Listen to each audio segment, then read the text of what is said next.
نہیں آیا تھا کہ حضرت نے اتنی سخت بات کیوں لکھی. سخت بات آپ کو لگے گی لیکن بات بڑی اہم ہے. فرمایا تھا حضرت تھانوی نے, میں نے خود پڑھا باقاعدہ منفوذ, فرمایا کہ ہم لوگوں کو کہتے کہتے شرم آ گئی, لوگوں کو دھاڑی رکھ لو دھاڑی رکھ لو, لیکن سننے والوں کو شرم نہیں آئی. اور فرمایا آخر میں جا کے بڑا سخت مضمون, فرمایا کہ جو لوگ دھاڑیاں نہیں رکھتے ان کے دلوں میں ایمان کا ہونا از حد مشکل ہے, بہت زیادہ مشکل ہے. مجھے بڑا معاملہ ہے, اتنی سخت بات حضرت نے لکھ دی. اور رات میں مطالعہ کر رہا تھا, فقیہ العصر شیخ المشائخ مفتی اعظم مولانا مفتی رشید احمد صاحب کے ملفوظات کا, اس میں باہمت خواتین کی کتاب ہے حضرت کی, اس میں حضرت نے باہمت خواتین کے واقعات لکھ رکھے ہیں, کس طرح عورتوں نے شرعی پردہ کیا, کس طرح پردہ کیا. فرمایا ایک 9 سال کی بچی 12 سال کی بچی نے پردہ کیا, سارے گھر والے ناراض. اب اس سے کہا پردہ کیوں کرتی ہو, تم نے سب کا حق مار لیا.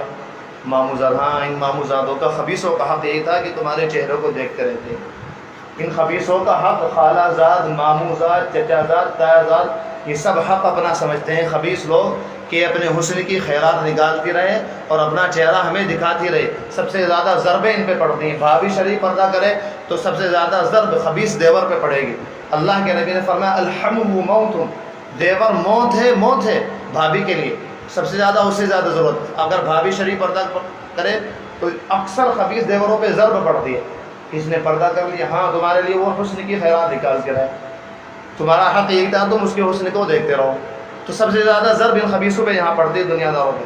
تو میں نے کہا, میں نے رات پڑھا تو انہوں نے فرمایا دیکھیے کھلے طور پر کہ جو عورتیں شرعی پردہ نہیں کرتی, یہاں پر آپ کی باتیں سمجھ میں آتی ہیں بھی نہیں, جو عورتیں شرعی پردہ نہیں کرتے اور جو مرد دھاڑی نہیں رکھتے, حضرت خود فرما رہے دنیا کا بہت بڑا مفتی, عالم اسلام کا مفتی, بات سخت ہے لیکن ان کی ہے.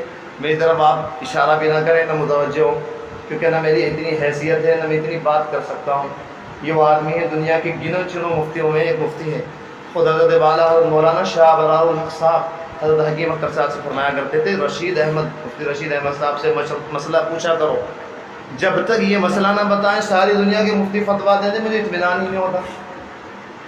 چنانچہ حضرت کی مسجد میں مولانا شاہ حکیم اختر صاحب کی مسجد میں اس طرح مسئلہ بچھا لیتے تھے حضرت کے لیے, تو وہ جگہ قید سی ہو جاتی تھی.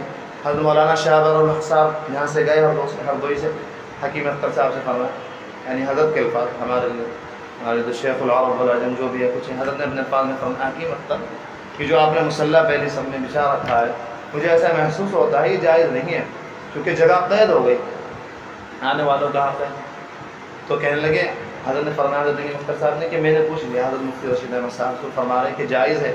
پہلی صف میں, یہ سن لیجیے آپ, پہلی صف میں کھڑے ہونے کا حق اولاً ان لوگوں کے ہے جن کا چہرہ کم سے کم نبی اکرم صلی اللہ علیہ وسلم جیسا ہو, وہ ظاہری طور پر مخالف نہ ہو.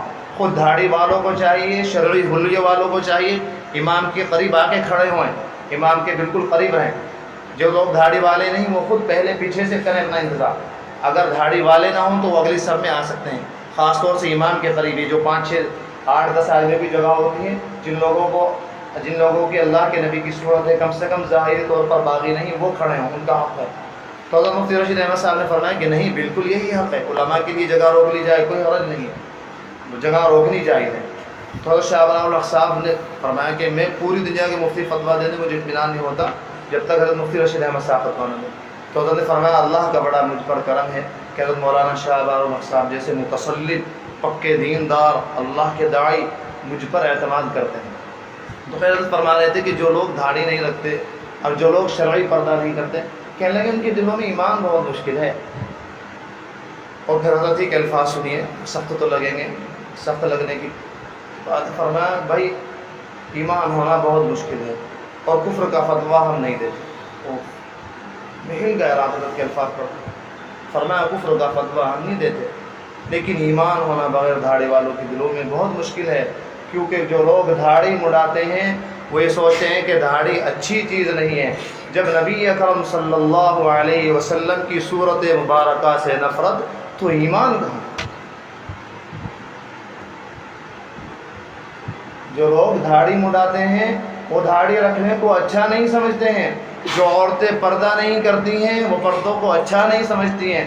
جب شریعت کے ایک حکم کو نبی اکرم صلی اللہ علیہ وسلم کے چہرے مبارک کو اور قرآن کے قطعی حکم پردے کو اچھا نہیں سمجھ رہے ہیں اور اس سے نفرت ہے تو ایمان کہاں رہا؟ فرمایا فتویٰ نہیں دیتے لیکن مشکل ہے بہت ایمان کا باقی رہنا۔ پھر میں نے سمجھ میں آیا کہ حضرت تھانوی رحمۃ اللہ علیہ کا ملفوظ اب حضرت مولانا مفتی رشید احمد صاحب کے ملفوظ سے حل ہوا ہے۔ فرمایا جو لوگ کہتے ہیں نہیں جی ہمارے دل میں نبی اکرم صلی اللہ علیہ وسلم سے محبت ہے پھر بھی ہم ویسے ہی داڑھی منڈاتے ہیں، فرمایا کس نے تمہاری گردن پہ تلوار رکھی کہ تمہیں داڑھی نہیں رکھنی؟ اگر نبی اکرم صلی اللہ علیہ وسلم کی محبت ہے تو اسے ظاہر کرو، داڑھی رکھو۔ یہ تو ہمارا حال ہے، ہمارے ایمان ابھی تک خطرے میں ہے۔ ہم ایمان یہ تو چاہتے ہیں کہ ایمان پر خاتمہ ہو، لیکن یہ نہیں کوشش کرتے کہ ایمان پر ہماری زندگی گزرے۔ یہ ملفوظ پڑھ کے میرا ہاتھ ہل گیا۔ حضرت نے فرمایا کفر کا فتویٰ ہم نہیں دیں گے، کفر کے فتوے میں بہت احتیاط ہے، لیکن آپ لوگ خود اپنے دل ٹھنڈے دل سے کہ جب نبی اکرم فدا و ابی و امی سیدنا و مولانا محمد رسول اللہ صلی اللہ علیہ وسلم کی صورت مبارکہ سے نفرت الیاذ باللہ، ایمان کہاں؟ ایمان کو تلاش کیجیے۔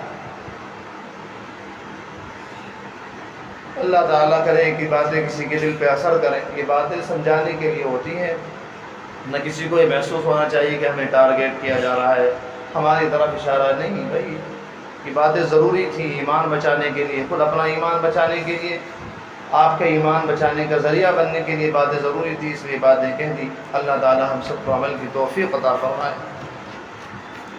فَإِن تَوَلَّوْا فَاعْلَمْ أَنَّمَا يُرِيدُ اللَّهُ أَن يُصِيبَهُم بِبَعْضِ ذُنُوبِهِمْ، اس پر اگر وہ منہ موڑیں تو جان رکھو کہ اللہ نے ان کے بعض گناہوں کی وجہ سے ان کو مصیبت میں مبتلا کرنے کا ارادہ کر رکھا ہے۔ وَإِنَّ كَثِيرًا مِّنَ النَّاسِ لَفَاسِقُونَ، اور ان لوگوں میں سے بہت سے فاسق ہیں، اور اللہ تعالیٰ کی نافرمانی کر کے ہمیں چین بھی نہیں آ سکتا۔ ہمارے حضرت نے فرمایا تھا کہ دنیا تو تم لوگ سمجھتے ہو دنیا دنیا دنیا، تم ایک دفعہ اللہ پر مر کر تو دیکھو، اللہ تمہیں بغیر الیکشن کے بادشاہ عطا فرما دیں گے، الیکشن کی ضرورت کچھ نہیں رہے گی۔ دیکھا نہیں اللہ والوں کو کس طرح اپنے بوریے پر چٹائیوں پر کس طرح راضی رہتے ہیں، اور نہ بغیر الیکشن کے اللہ تعالیٰ بادشاہ عطا فرما دیں گے۔ اور دنیا کو تو ایک سورج ملتا ہے، جو آدمی اللہ کے لیے اپنی حرام آرزوؤں کو خون کرتا ہے، اپنے دل کو لال کر ڈالتا ہے حرام آرزوؤں سے، فرمایا اس کے چاروں کونوں سے اللہ تعالیٰ اپنی محبت کا سورج نکالتے ہیں۔ دنیا میں سورج نکلنے کی علامت یہی ہوتی ہے کہ آسمان سرخ ہو جائے۔ لوگوں جب تک تمہارا دل سرخ نہیں ہوگا، اللہ کی نافرمانیاں چھوڑ کے جب تک تمہارے کلیجے منہ کو نہیں آئیں گے، تم نے کیا سمجھ رکھا ہے؟ الف لام میم حسب الناس ان یترکوا ان یقولوا آمنا وهم لا یفتنون، تم لوگ سمجھتے ہو کہ تم کہہ دو میں مسلمان ہوں، تمہارا نام سرکاری لسٹوں میں آ جائے، تمہارا نام عبداللہ ہے، موسیٰ ہے، فلاں ہے، تم مسلمان نہیں، تم چھوڑتے ہو ہم قیامت کے دن تمہیں یہ چھو این تو رکھو، نہیں ہم تمہیں ہلائیں گے، آزمائیں گے، اور اتنا آزمائیں گے، صحابہ کو ہم نے اتنا آزمایا کہ ان کے کلیجے منہ کو آ گئے، اور نبی اور صحابہ تک کہنے لگے متی نصر اللہ، اللہ کی مدد کب آئے گی؟ جب تک ہم تمہارا اس طرح آزمائش نہ لے لیں، امتحان نہ لے لیں کہ تمہارے کلیجوں کو منہ کو نہ آنے لگیں، اس وقت تک جنت میں داخلے کی کوشش مت کرنا، جنت کی طرف متوجہ بھی نہیں ہونا۔ تو ہمارے لیے امتحان یہ چاہے جتنے گناہ پہ گناہوں کے تقاضے کاٹتے رہے، اب اسی سے جب یہ کلیجہ منہ کا آئے گا تو یہ وَزُلْزِلُوا زِلْزَالًا شَدِيدًا، ان کو خوب ہلایا گیا، جھنجھوڑا گیا، یہاں تک کہ متی نصر اللہ الا ان نصر اللہ قریب، اللہ تعالیٰ کی مدد قریب ہے۔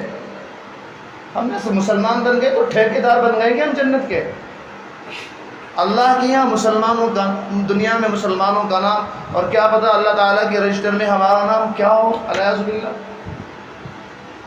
جب سروے ہو رہا ہے بھائی مسلمان 30 کروڑ 25 کروڑ مسلمان، 35 کروڑ مسلمان ہندوستان میں، 40 کروڑ مسلمان، اب معلوم نہیں اللہ تعالیٰ کے یہاں شاید 5 کروڑ ہی ہوں مشکل سے مسلمان، جن کی لسٹ یا جن کا نام اللہ تعالیٰ کی لسٹ میں،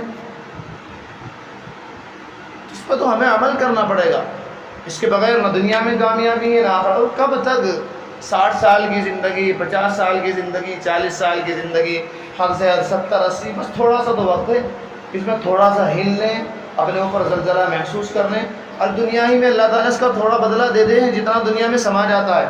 دنیا کو جنت بنا دیتے ہیں، حوروں کو اس لیے دنیا میں نہیں بھیجا، جنت کو اس لیے بھی دنیا میں نہیں بھیجا، جنت دنیا میں سما نہیں سکتی تھی، آپ کے ذہن میں یہ بات آ سکتی ہے کہ ادھار کا معاملہ کیوں رہا، اللہ تعالیٰ نقد کیوں نہیں دیتے؟ بھائی نقد دنیا میں، جنت دنیا میں سما نہیں سکتی۔ اگر ہو ایک انگلی دنیا میں ظاہر کر دے تو دنیا کا سورج مان پڑ جائے، تو آپ کس طرح برداشت کر لیں گے؟ ہم کس طرح برداشت کر لیں گے؟ جنت کی نعمتوں کو کلیجے پھٹ جائیں گے، ہم خود بخود مر جائیں گے۔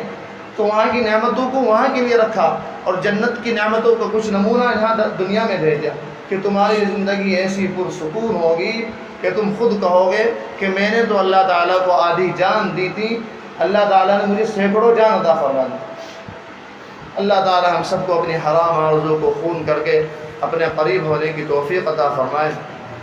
فرماتے ہیں فَإِن تَوَلَّوْا فَاعْلَمْ وَإِنَّ كَثِيرًا مِّنَ النَّاسِ لَفَاسِقُونَ، اور ان لوگوں میں بہت سے فاسق ہیں، ہم میں سے بھی بہت سے فاسق ہیں، اللہ تعالیٰ ہمیں معاف فرمائے۔ فاسق کہتے ہیں وہ آدمی جو اللہ تعالیٰ کی کلم یعنی گناہ کبیرہ کرتا ہو، ٹخنے ڈھانکنا، دھاڑی منڈانا، پردہ نہ کرنا، غیبت نہ کرنا، اسے فاسق کہتے ہیں۔ مہاجر کہتے ہیں اس آدمی کو جو کھلم کھلا گناہ کرے، مثلا دھاڑی منڈانا تو کھلم کھلا گناہ ہے، تم خود منڈا رہے ہو دھاڑی، ساری دنیا تمہاری تمہیں دھاڑی منڈوں کو دیکھ رہی، تو تم فاسق بھی ہو مہاجر بھی ہو، یعنی چھوٹے ہاتھ سے مہاجر یعنی کھلم کھلا گناہ کرنے والا۔ اور حدیث شریف میں بڑی سخت اس کے لیے وعید ہے۔ اللہ تعالیٰ ہم سب کی حفاظت فرمائے۔ وآخر دعوانا الحمد للہ رب العالمین۔